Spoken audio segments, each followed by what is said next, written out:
नमस्कार, बहुत स्वागत है आप सभी का। आप देख रहे हैं बिहार का सबसे बड़ा बुलेटिन अपना बिहार। मैं हूं आपके साथ जया मिश्रा। बुलेटिन की शुरुआत सबसे बड़ी खबर के साथ करने जा रहे हैं। जहानाबाद से आरजेडी सांसद सुरेंद्र प्रसाद यादव का एक वीडियो वायरल हो रहा है।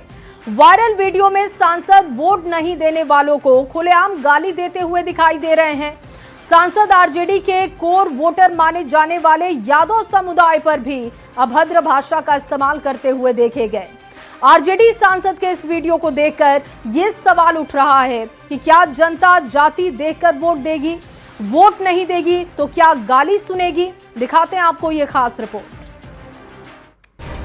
जब दिया वोट प्रमुखवा दिया खोल के वोट आम आदमी टोटल वोट उसको मिला जानते कितना 15,000 जादव खाली वोट। ये है जहानाबाद से आरजेडी सांसद सुरेंद्र प्रसाद यादव।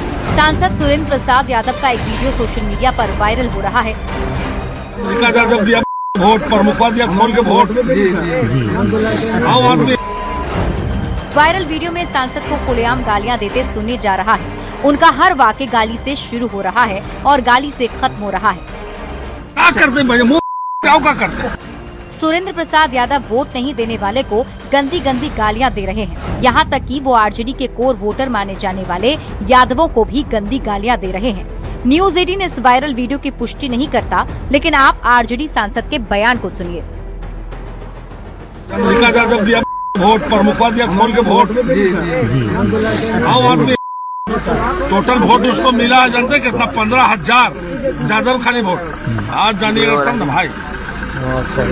ठीक है सर, क्या करिए तो उसमें क्या करते मुंह क्या करते? जहानाबाद के सांसद के गाली वाला वीडियो सोशल मीडिया पर वायरल होने के बाद सियासी बवाल मच गया। जेडीयू और बीजेपी ने तो आरजेडी से सवाल पूछा ही, कांग्रेस ने भी गाली गलौज वाले वीडियो पर आपत्ति जताई। जो वीडियो वायरल हुआ उसमें इस सच को स्वीकारा गया कि अब लालू यादव और तेजस्वी यादव का यादव समुदाय, हालांकि जाति का नाम लेना सही नहीं है, लेकिन उस समुदाय पर भी एकाधिकार वोट का नहीं रहा। वह टूट गया, छत बिछत हो गया। तो बेचैनी में तड़प रहे हैं। पुत्र का राजनीतिक रूप से हार जाना, अपने प्रभाव क्षेत्र में छनौटा का सामना करना पड़ा, तो सारी भाषाई दबंगई जो है वह जनता पर निकाल रहे हैं। राजद स्पष्ट करे कि ऐसे बयान से वो सहमत है। इस ढंग का बयान दिया जाता है। राष्ट्रीय जनता दल का मतलब केवल यादव, सुनो यादव का मतलब केवल यादव और कोई यादव नहीं है। तो ये ऐसे भाषा का प्रयोग करने वाले, हमको लगता है कि राष्ट्रीय जनता दल ने छूट दे रखा है उनके नेतृत्व की गाली दीजिए।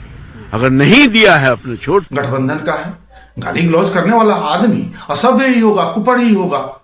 हम इसका समर्थन तो कतई नहीं कर सकते। और जिन्होंने भी ये काम किया है उन्हें सार्वजनिक तौर पर अपने इस कुकृत्य के लिए माफी मांगनी चाहिए। सांसद सुरेंद्र प्रसाद यादव अपने क्षेत्र में दौरा कर रहे थे और इस दौरान जनता ने जब उनसे विकास कार्यों को लेकर सवाल पूछा तो वो भड़क गए। उन्होंने गाली गलौज की भाषा का इस्तेमाल कर दिया। आरजेडी सांसद ने कुछ स्थानीय लोगों का नाम लेकर गंदी गालियां दी और अब आरजेडी के इस गालीबाज सांसद पर बिहार की सियासत सुलग गई है। न्यूज़ 18 के लिए गया जी से एलन लीली की रिपोर्ट। और अब बात तेजस्वी यादव और उनके बयान की होगी। नेता प्रतिपक्ष तेजस्वी यादव विदेश दौरे से बिहार लौट चुके हैं।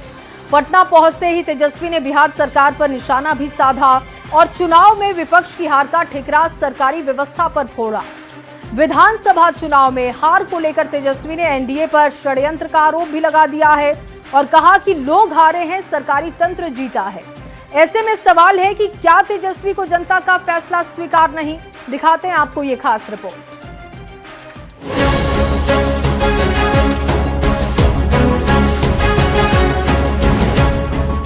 नेता प्रतिपक्ष तेजस्वी यादव साल 2025 का चुनाव हारने के बाद 2026 में रविवार को तेजस्वी पहली बार पटना पहुंचे। विदेश से बिहार लौटते ही तेजस्वी ने सरकार पर बड़ा हमला किया और पटना एयरपोर्ट पर उन्होंने चुनावी हार को लोकतंत्र की हार बता दिया।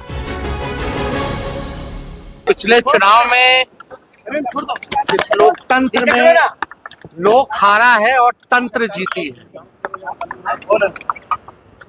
आप कह सकते हैं कि लोक की हार हुई है और तंत्र की चुनाव में जीत हुई। जनतंत्र को इन लोगों ने धन तंत्र और मशीन तंत्र बना दिया है। तेजस्वी ने जैसे ही ये आरोप लगाया कि आरजेडी की हार आम जनता की हार नहीं है, लोकतंत्र की हार है और मशीन की जीत है, इस पर धन तंत्र और मशीन तंत्र की टिप्पणी सुनते ही सत्ताधारी दल आग बबूला हो गए। उन्होंने तेजस्वी को करारी हार का आईना दिखा दिया। मौनी बाबा हो जाएं कि तो जी ये दोनों बाप बेटा मौन हो जाएं, कहीं प्रायश्चित करें बैठ करके 100 दिन प्रायश्चित करें। और पता लगा आप ही लोग के माध्यम से कि आज 40-45 दिन तक आ गए। बिहार की जनता उनको रिजेक्ट कर चुकी है और वो भी बिहार को गंभीरता से नहीं लेते। नहीं तो विधानसभा का गठन हुआ और पहले सत्र में ही वो गायब हो गए। इसके पहले भी, चाहे वो बाढ़ का मामला हो, चाहे कोई भी मामला हो। तेजस्वी के षड्यंत्र और छल कपट वाले आरोप पर केंद्रीय मंत्री और एलजेपीआरवी के राष्ट्रीय अध्यक्ष चिराग पासवान ने भी पलटवार किया और आरजेडी को झूठा बताया। ये तंज कसा कि तेजस्वी यादव नकारात्मक राजनीति करते हैं। पिछले कुछ सालों में कांग्रेस, राजद जैसी पार्टियों ने पिछले कुछ सालों से झूठ बोलकर और लोगों को भ्रमित कर कर डराने की राजनीति की एक नई परंपरा शुरू की है। बिहार चुनाव के नतीजे घोषित हुए ठीक 2 महीने होने को हैं, लेकिन हार की टीस अब तक विरोधी खेमे में देखने को मिल रही है। यही वजह है कि सत्तारूढ़ दल ये चुटकी ले रहे हैं कि तेजस्वी को हार का दर्द अभी भी है, जबकि तेजस्वी लगातार ये आरोप लगा रहे हैं कि चुनाव निष्पक्ष तरीके से हुआ ही नहीं। लिहाजा ये देखना होगा कि नेता प्रतिपक्ष की इस नई टिप्पणी से सियासत आगे क्या रंग लेती है। पटना संवाददाता धर्मेंद्र के साथ ब्यूरो रिपोर्ट, न्यूज़ 18। तो तेजस्वी यादव के बयान पर अब सियासत गर्म है। राष्ट्रीय लोक मोर्चा के सुप्रीमो उपेंद्र कुशवाहा ने नेता प्रतिपक्ष तेजस्वी यादव पर जमकर निशाना साधा है। उन्होंने कहा कि तेजस्वी यादव और उनकी पार्टी जितना सोच भी नहीं सकती, उससे कहीं अधिक वर्तमान सरकार काम कर रही है और आगे भी करती रहेगी। तेजस्वी के द्वारा सरकार को 100 दिनों का अल्टीमेटम दिए जाने को उन्होंने हास्यास्पद बताया है। तो काउंटिंग के पहले किस दिन ओथ लेंगे उसकी तारीख भी घोषित कर रहे थे और क्या दुर्गति हो गई। अभी भी राजनीति कर रहे हैं, ठीक है, विपक्ष के लोग हैं, ढंग से कोई बात करें। अभी अल्टीमेटम 20 साल से तो सरकार चल रही है, क्या अल्टीमेटम देंगे उस सरकार को? उनकी सोच जहां तक नहीं जाती होगी उससे ज्यादा काम राज्य की सरकार अभी भी कर रही है और आगे भी करेगी। और चलिए बात कांग्रेस की करते हैं। कांग्रेस की पार्टी के अंदर सब कुछ ठीक नहीं है, ऐसी तस्वीर एक बार फिर से दिखी है। दरअसल कांग्रेस दफ्तर सदाकत आश्रम में दही चूड़ा भोज का आयोजन किया गया था। इसके लिए नेताओं को न्योता भी भेजा गया था, लेकिन इस भोज से कांग्रेस का कोई भी विधायक इसमें शामिल नहीं हुआ, जिसके बाद से सवाल खड़े होने लगे। कांग्रेस के बड़े चेहरों ने भोज से दूरी बना ली थी। अब कांग्रेस के इस भोज पर सियासी सवाल खड़ा हो चुका है। दिखाते हैं आपको ये खास रिपोर्ट।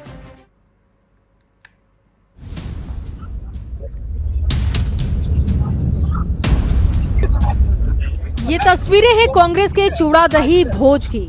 चूड़ा दही के भोज में सियासी खिचड़ी पकती है, लेकिन कांग्रेस का ये चूड़ा दही का भोज सियासत का शिकार बन गई। सदाकत आश्रम में कांग्रेस के भोज में कोई भी विधायक शामिल नहीं हुआ। पार्टी के बड़े चेहरे भी नदारद रहे। कांग्रेस के इस भोज में सहयोगी दलों का भी कोई नेता नहीं पहुंचा। दही चूड़ा भोज में कांग्रेस के 6 विधायकों की गैर मौजूदगी ने सियासी हलकों में चर्चाओं को हवा दे दी है। जब मीडिया कर्मियों ने कांग्रेस के प्रदेश अध्यक्ष राजेश राम से सवाल किया तो उन्होंने कहा कि शुभ दिन में पार्टी संगठन को मजबूत करने की कोशिश होगी। आज के दिन राजनीति की जरूरत नहीं। दही चूड़ा का आनंद लीजिए। इस पर आज राजनीति के मुद्दे नहीं है। मुद्दे है कि हम सब बैठ करके मकर संक्रांति में दही चूड़े को खाते हुए मजे लें। अब कांग्रेस के चूड़ा दही के भोज पर सियासी सवाल खड़े हो रहे हैं। कांग्रेस के भोज से राज्यसभा सांसद अखिलेश यादव ने भी दूरी बना ली। शकील अहमद खान भी भोज में नहीं पहुंचे। कांग्रेस का एक भी विधायक भोज में नजर नहीं आया। ना प्रदेश प्रभारी और ना उप प्रभारी इस भोज में पहुंचे। एनडीए ने कांग्रेस के इस भोज पर जमकर चुटकी ली है। कांग्रेस पार्टी के दही चूरा भोज में उनका दही सर गया था, चूरा बासी हो गया था। कोई विधायक नहीं आए, कोई बड़े नेता नहीं आए। दरअसल खरमास के बाद 14 जनवरी के बाद कांग्रेस में भगदड़ मचने वाली है, या इसी बात का संकेत है। पूर्ण नेता पहुंचे, इसका मतलब साफ है कि कांग्रेस पार्टी अब समाप्ति की ओर चली गई है, जिसमें न जनता को विश्वास है, न ही पार्टी के अंदर के नेताओं को भी विश्वास है कांग्रेस पार्टी और कांग्रेस पार्टी के नेतृत्व पर। कांग्रेस के दही चूड़ा भोज में विधायकों की गैर मौजूदगी से कई सवाल उठने लगे हैं। कांग्रेस का एक भी विधायक दही चूड़ा भोज में शामिल नहीं हुआ। कांग्रेस के इस भोज से विधायकों की दूरी से ये सवाल उठने लगा है कि क्या बिहार कांग्रेस के अंदर खाने सब कुछ ठीक है। विधायकों ने भोज से आखिर दूरी क्यों बनाई? न्यूज 18 के लिए पटना से रवि एस नारायण की रिपोर्ट। और चलिए आगे बढ़ते हुए आपके सामने इस वक्त की बड़ी खबर रखते हैं। लालू प्रसाद नहीं देंगे चूड़ा दही का भोज, ये जानकारी सामने आ चुकी है। राबड़ी आवास पर इस बार नहीं होगा ये कार्यक्रम। मकर संक्रांति का भोज का कार्यक्रम नहीं होगा, इसकी जानकारी साझा की गई है।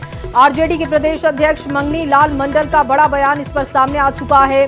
राबड़ी आवास पर लालू यादव और तेजस्वी यादव से मिलने के बाद मंगनी लाल मंडल ने ये बयान दिया है।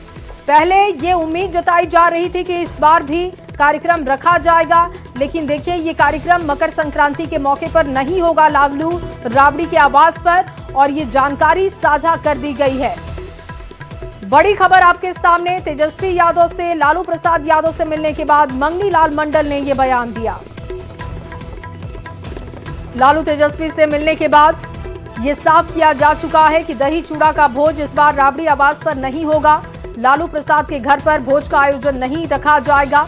राबड़ी आवास पर चूड़ा दही भोज ना होने के भी बहुत सारे सियासी मायने हैं।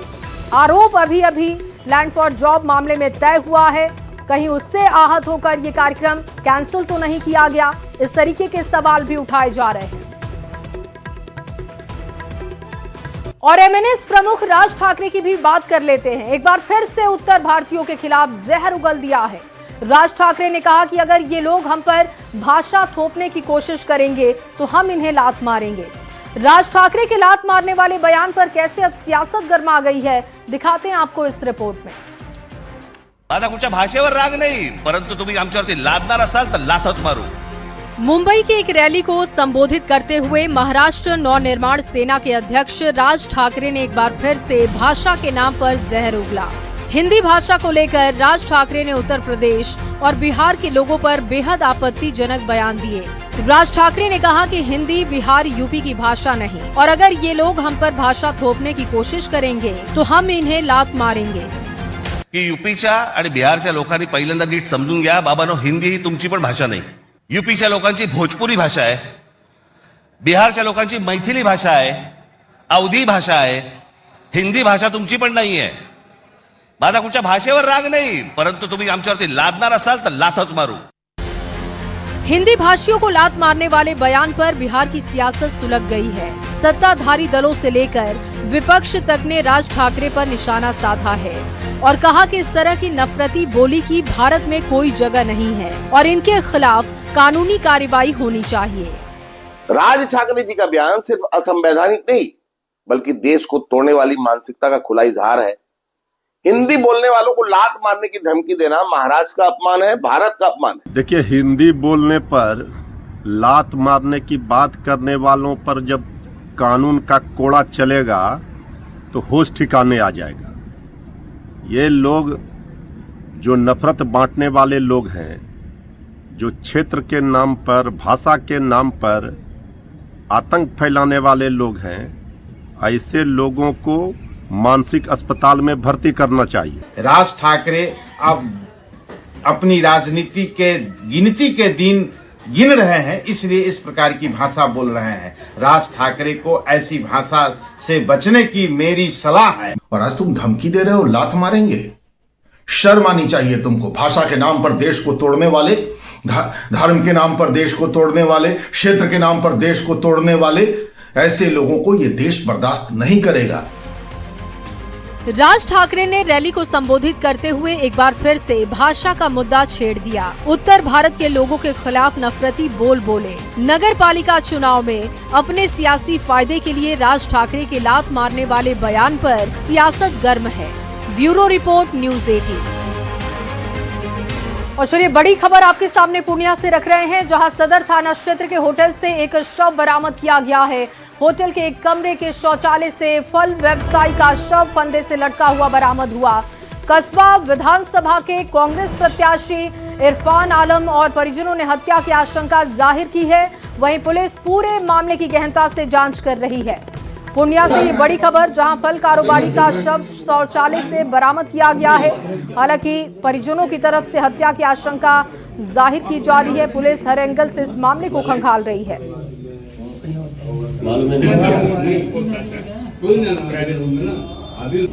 तो पूर्णिया से ये बड़ी जानकारी आपको दे रहे हैं, जहां पर एक फल कारोबारी का शव फंदे से लटका हुआ मिला है। परिजनों का कहना है कि उनकी हत्या की गई है। हालांकि पुलिस आत्महत्या और हत्या के एंगल से इस पूरे मामले की छानबीन में जुटी हुई है। कमरे के शौचालय से लटका हुआ ये शव बरामद किया गया है। इरफान आलम और परिजनों ने हत्या की आशंका जाहिर की है। अब पुलिस इस मामले की जानकारी जुटा रही है। होटल के कमरे तक फल व्यवसायी पहुंचा कैसे, इसकी जानकारी भी जुटाई जा रही है। क्या उसके साथ वहां पर कोई और भी मौजूद था, इन तमाम विषयों की जानकारी पुलिस जुटा रही है। कोई भी आदमी अगर सुसाइड करता है और फांसी लटके, उसका पैर जो जमीन पर जो सटा नहीं रहेगा, और जमीन पर सटा हुआ भी है तो पैर ऐसे एकदम टेढ़ा भी है, पूरा जमीन में सटा हुआ। और कोई अंतिम व्यक्ति अगर मौत जब आता है, वो चाहता कि हम जो है जिंदा रहे, हम किसी तरफ बच जाए।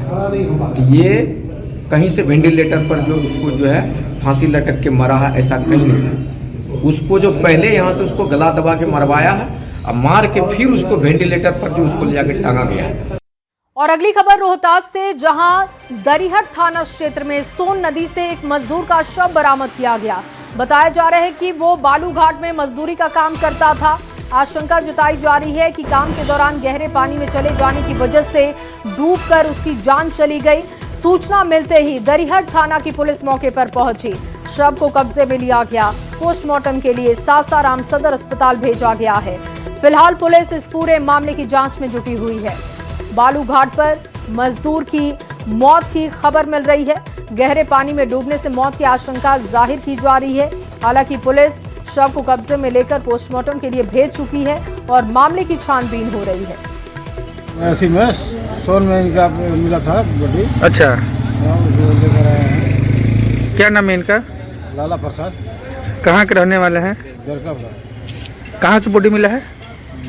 सहुला घाट, सोन नदी से। हाँ, सोन नदी।